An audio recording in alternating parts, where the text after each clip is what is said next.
The unexpected interview. The morning sun cast long shadows across the gleaming marble floor of Blackwood Industries as Sarah Mitchell adjusted her daughter's yellow dress one more time.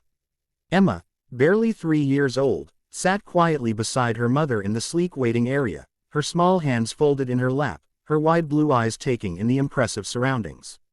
Sarah's heart hammered against her ribs as she clutched the manila folder containing her resume. This job interview meant everything.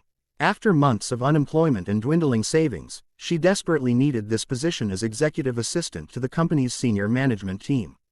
The receptionist, a sharp-faced woman with perfectly styled hair, had already looked their way 3 times with obvious disapproval.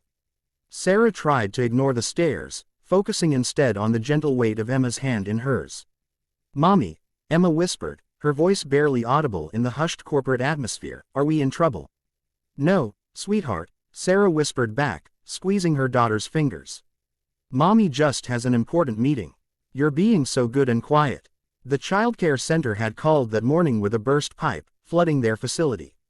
Sarah had scrambled to find alternative care, calling every friend and family member she could think of, but everyone was either working or unavailable on such short notice. Missing this interview wasn't an option, not when rent was due in 5 days and her savings account showed a balance that made her stomach turn. She'd made the difficult decision to bring Emma along, hoping against hope that the interview would be brief and that her well-behaved daughter would go unnoticed. That hope crumbled when a stern-looking woman in an expensive gray suit emerged from the elevator bank. "Ms. Mitchell." The woman's voice carried the authority of someone accustomed to being obeyed immediately. "Yes, that's me." Sarah stood quickly, helping Emma down from the chair. The woman's eyes moved to Emma, and her expression hardened. "I'm Patricia Hayes, Director of Human Resources. I wasn't informed that you'd be bringing a child to this interview." Sarah felt heat rise in her cheeks. "I'm so sorry. There was an emergency at my daughter's daycare this morning, and I couldn't find anyone to." "Ms. Mitchell," Patricia interrupted, her tone clipped and professional, "this is a place of business, not a daycare center. We simply cannot conduct interviews with children present. It's unprofessional and frankly, inappropriate." The words hit Sarah like physical blows. Around the waiting area, other visitors had turned to watch the scene unfold, their faces showing varying degrees of sympathy and judgment. Emma pressed closer to her mother's side, sensing the tension even if she didn't understand the words. "Please," Sarah said, her voice steady despite the panic rising in her chest. "My daughter is very well behaved. She won't make a sound, I promise. This job means everything to us." Patricia's expression didn't soften. "I'm sorry, but company policy is clear. We'll need to reschedule for when you can arrange proper childcare." She paused, consulting her tablet. "Though I should warn you, the position needs to be filled immediately. We may not be able to accommodate another delay." The unspoken message was clear. This was Sarah's only chance, and she was about to lose it. Sarah's throat tightened. She thought of the eviction notice tucked in her purse, the empty refrigerator at home, the bills piling up on her kitchen table. This wasn't just a job, it was their lifeline. "I understand," she said quietly, defeated. "Could we perhaps?" The elevator dinged softly, and Patricia straightened, her entire demeanor shifting. "Mr. Blackwood, good morning, sir." Sarah turned to see a tall man in an impeccably tailored navy suit step into the lobby. William Blackwood, the CEO himself, moved with quiet confidence, his presence immediately commanding the attention of everyone in the room. His dark eyes swept the scene, Patricia standing rigid with her tablet, Sarah holding Emma's hand, the obvious tension in the air. "Patricia," he said, his voice calm but carrying an undertone of curiosity. "Is there a problem here?" "Nothing that can't be resolved, sir. Just a scheduling issue with one of today's candidates." William's gaze moved to Sarah, then down to Emma. The little girl looked up at him with those same wide blue eyes, showing no fear, only curiosity. "And what kind of scheduling issue requires this level of discussion?" he asked. Patricia hesitated. "The candidate brought her child to the interview. I was explaining our company policy about maintaining professional standards." William was quiet for a long moment, his expression unreadable. Sarah held her breath, waiting for him to support his HR director's decision and send them away. Instead, he crouched down to Emma's eye level. "Hello there," he said gently. What's your name? Emma looked up at her mother, who nodded encouragingly.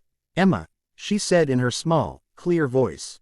I'm 3. 3 is a very important age, William said seriously. And you're being very patient while your mommy has her meeting. Emma nodded solemnly. Mommy says I have to be quiet as a mouse. A smile tugged at the corner of William's mouth. He stood and faced Patricia, his expression shifting back to business. Patricia, I'll be conducting this interview personally. Sir, I don't think that's.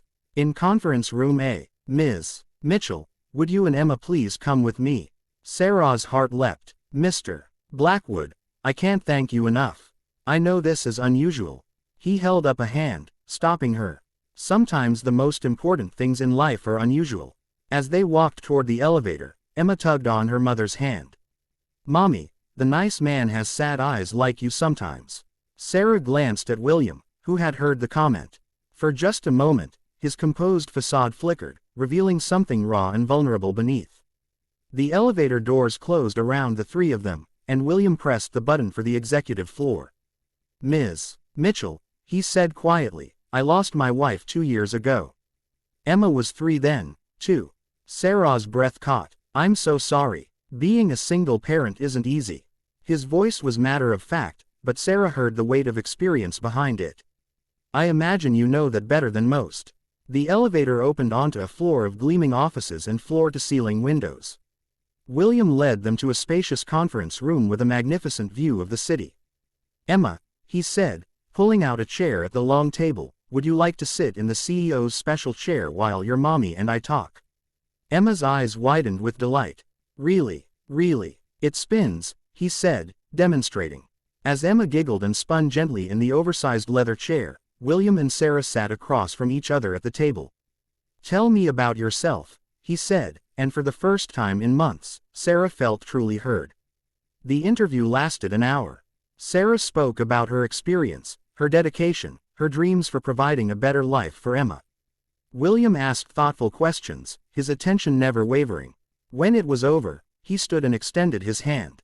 Welcome to Blackwood Industries, Sarah.